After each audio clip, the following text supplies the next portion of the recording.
بسم اللہ الرحمن الرحیم۔ شروع کرتا ہوں اللہ کے پاک نام سے جو بہت بڑا مہربان نہایت رحم والا۔ دوستوں، بہنوں، بھائیوں، بزرگوں، السلام علیکم ورحمۃ اللہ وبرکاتہ۔ تاریخ اسلام کی قسط نمبر 320 میں ہم آپ کو خوش آمدید کہتے ہیں، اور اس میں ہم بیان کر رہے ہیں ہشام ثانی بن حکم ثانی اور منصور محمد بن ابی عامر کو۔ دوستوں، بہنوں، بھائیوں، بزرگوں، 366 ہجری میں جب کہ خلیفہ حکم ثانی فوت ہوا اور اس کا بیٹا ہشام ثانی 11 سال کی عمر میں تخت نشین ہوا تھا، تو خلافت اسلامیہ اندلس میں جو اشخاص سب سے زیادہ طاقتور اور قابو یافتہ تھے وہ تھے: نمبر 1، جعفر بن عثمان مصفی، حاجب السلطنت یا وزیر اعظم۔ یہ خلیفہ حکم کے عہد حکومت سے وزارت عظمیٰ کے اعلیٰ عہدے پر مامور چلا آتا تھا، ذی علم دوست اور سب سے زیادہ معزز شخص سمجھا جاتا تھا۔ نمبر 2 پہ آتا ہے ملکہ صبح۔ یہ حکم ثانی کی عیسائی بیوی اور ہشام بن حکم کی ماں تھی۔ خلیفہ حکم ثانی عہد حکومت میں بھی یہ اکثر امور سلطنت کے اندر دخیل اور قابو یافتہ تھی۔ خلیفہ حکم کو اس کی خاطر بہت عزیز تھی، جس کی ایک وجہ یہ تھی کہ وہ ولی عہد خلافت کی ماں تھی، ساتھ ہی بہت عقل مند اور چلاک عورت تھی۔ نمبر 3 پہ ہے غالب۔ یہ سپہ سالار اعظم افواج اسلامیہ اندلس تھا۔ خلیفہ حکم ثانی کا آزاد کردہ غلام تھا۔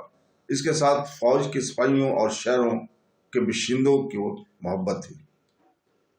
نمبر 4 پہ آتا ہے محمد بن ابی عامر بن محمد بن عبداللہ بن عامر بن محمد ولید بن یزید بن عبد الملک معافری۔ اس کا جد اعلیٰ عبد الملک معافری طارق بن زیاد فاتح اول کے ہمراہ اندلس ہوا تھا۔ محمد بن ابی عامر ہشام بن حکم کا اتالیق اور ملکہ صبا کی حمایت اور آنت حاصل رکھتا تھا۔ نمبر 5 پہ آتا ہے فائق خواجہ سرا۔ یہ کیسر سلطانی کے محافظ دستے کا افسر اور توشہ خانہ کا داروغہ تھا۔ نمبر 6 پہ آتا ہے جوزر خواجہ سرا۔ یہ شہر قرطبہ کے تمام بازاروں کا نگراں یا کوتوال شہر تھا۔ مؤخر ذکر دونوں خواجہ سرا اس قدر قابو یافتہ تھے کہ بڑے بڑے عمرا ان سے ڈرتے اور ان کی رضامندی حاصل کرنے کی کوشش کیا کرتے تھے۔ جب خلیفہ حکم ثانی کا انتقال ہوا تو فالیق و جوزر کے سوا اور کوئی اس وقت موجود نہ تھا۔ ان دونوں نے خلیفہ کے انتقال کے بعد مشورہ کیا کہ شہزادہ ہشام کے تخت نشینی حکومت اسلامی کے لیے خطرہ سے خالی نہیں ہے، لہذا مناسب یہ ہے کہ خلیفہ حکم کے بھائی مغیرہ کو تخت نشین کیا جائے، کیونکہ وہ بار خلافت کے تحمل کی قوت اور قابلیت رکھتا ہے۔ جوزر کی رائے یہ تھی کہ وزیر اعظم جعفر مصفی کو سب سے پہلے قتل کر دیا جائے تاکہ مغیرہ کی تخت نشینی میں کوئی دقت پیش نہ آئے، مگر فالیق نے کہا کہ مناسب یہ معلوم ہوتا ہے کہ ہم وزیر مصفی کے سامنے اپنا خیال بیان کریں اور اس کو اپنا ہم خیال بنائیں۔ بہت زیادہ ممکن ہے کہ جعفر ہمارا ہم خیال ہو جائے، مگر وہ ہم خیال نہ ہوا تو پھر اس کو قتل کر دیا جائے گا۔ چنانچہ اس تجویز کے موافق وزیر جعفر کو طلب کیا گیا۔ جب وزیر آ گیا تو اس کو خلیفہ کے فوت ہونے کی اطلاع دے کر ان دونوں نے اپنی رائے پیش کی۔ وزیر فوراً موقع کی نزاکت کو تاڑ گیا اور اس نے کہا کہ میں آپ دونوں کی رائے کے موافق ہی عمل کروں گا، مگر دوسرے اراکین سلطنت کو بھی اس مشورہ میں شریک کر لینا ضروری ہے۔ اس طرح ان دونوں کو دھوکہ دے کر وہاں سے نکل آیا اور اپنے مکان پر آتے ہی اس نے ارکان اور اعیان اور سلطنت کو طلب کیا۔ جب سب جمع ہو گئے تو خلیفہ کی وفات کا حال سنا کر فالیق و جوزر کی رائے کا اظہار اور کہا کہ میری رائے یہ ہے کہ اسی وقت مغیرہ اور حکم کو قتل کر دیا جائے تاکہ ہر ایک فتنے کا سدباب ہو جائے۔ اس کو سن کر سب نے پسند تو کیا، مگر بے گناہ کے قتل کرنے کی کسی کو جرأت نہ ہوئی۔ آخر محمد بن ابی عامر اٹھا اور اس نے کہا کہ میں اس کام کو انجام دیتا ہوں۔ جب محمد ابی عامر مغیرہ کے مکان پر پہنچا تو وہ سو رہا تھا۔ اس کو ابھی تک اپنے بھائی کی فوت ہونے کا حال معلوم نہ تھا۔ بیدار ہو کر جب اس نے محمد بن ابی عامر سے اس کا حادثہ کا حال سنا تو بہت غمگین ہوا اور اپنے بھتیجے ہشام کی اطاعت کا اقرار اور اس کے ہاتھ پر بیعت کرنے کی آمادگی ظاہر کی۔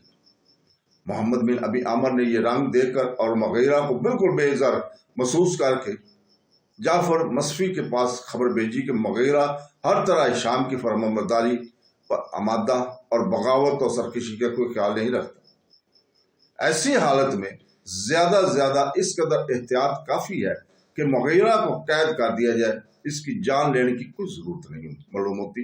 मगर वजीर जाफर ने फौरन पैगाम भेजा कि अगर तुम इस काम को नहीं कर सकते तो मैं किसी दूसरे शख्स को भेजता हूं, ताकि वो बिला तौक़ुफ़ मुगीरा का काम तमाम कर दे।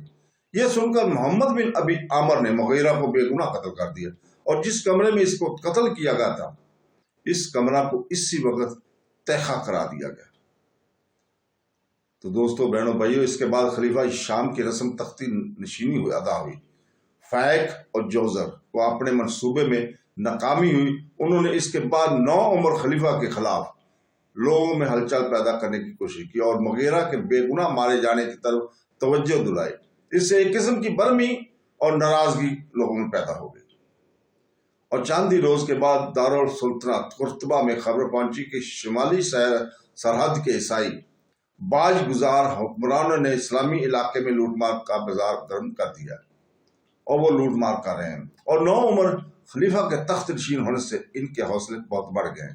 इन हालात में वजीर आज़म जाफर ने अपनी काबिलियत का कोई बेहतरीन नमूना नहीं दिखाया और आपस की मुखालफतों और रकाबतों ने भी इसको बदहवास और मजबूर सा कर दिया था। आखिर मलका सबा के हुक्म और इशारे से मोहम्मद बिन अबी आमर को वजीर जाफर के कामों में इसका शरीक मुकर्रर कर दिया गया था। चांदी रोज के अंदर मोहम्मद बिन अबी आमर ने जाफर को ताक में उठा दिया और तमाम अमूर सल्तनत पर खुद हावी हो गया। अब इसके बाद अंदलस की हुकूमत इस्लामिया के जो हालात बयान होने वाले हैं वो दर हकीकत इब्ने अबी आमर ही के कारनामे हैं और इसीलिए अनवान में शाम के साथ इब्ने आमर का नाम भी हमने बयान किया था। मोहम्मद बिन अबी आमर 357 हिजरी में अंदलस के मुकाम तरकश में जहां इसका खानदान सुकून पजीरता पैदा हुआ था, अगरचे इसका मौरस आला अब्दुल मलिक मुआफरी एक यमनी सिपाही पेशा शख्स था, मगर इसके बाद इसकी औलाद में ज्यादातर पढ़े लिखे और जी इल्म लोग मौजूद रहते थे और सिपाहगिरी की इस खानदान की तवज्जो कम रही। मोहम्मद बिन अबी आमर अभी माँ के पेट में ही था कि इसका बाप हज से वापस आता हुआ इलाका तराबलस अल गरब में फौत हो गया था। मोहम्मद बिन अबी आमर बहुत थोड़ी उम्र में कुर्तबा आकर सरकारी मदरसा में आकर पढ़ने लगा था। यहाँ तक कि फारगुल तहसील होकर इसने ऐवान शाही के मुतसल एक दुकान किराए पर ले ली और इसमें बैठकर अराइज और नफीसी का पेशा अख्तियार किया। उजरत लेकर लोगों के खतूत लिखने, कचहरियों में पेश होने वाली अर्जियां लिख कर दिया करना, ये इसका जरिया माश था।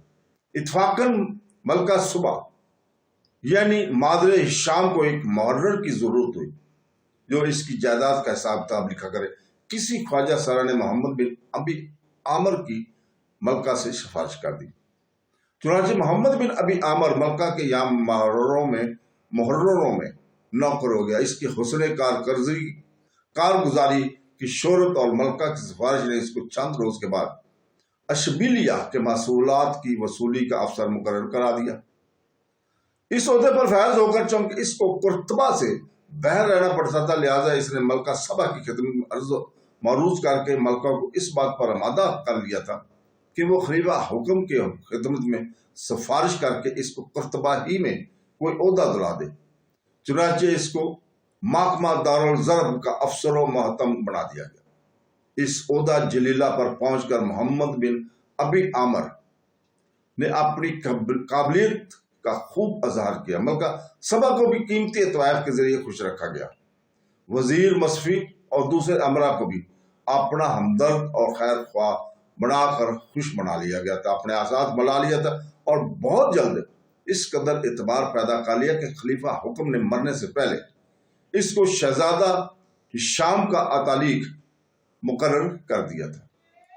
तो दोस्तों, इसके साथ ही हम आज आपसे अपनी इजाजत चाहते हैं कल तक के लिए। कल हम इंशाअल्लाह ताला 321 नंबर किस्त तारीख इस्लाम की आपके सामने लेकर आएंगे, और उसमें हम बयान करेंगे मोहम्मद बिन आमर के कारनामे।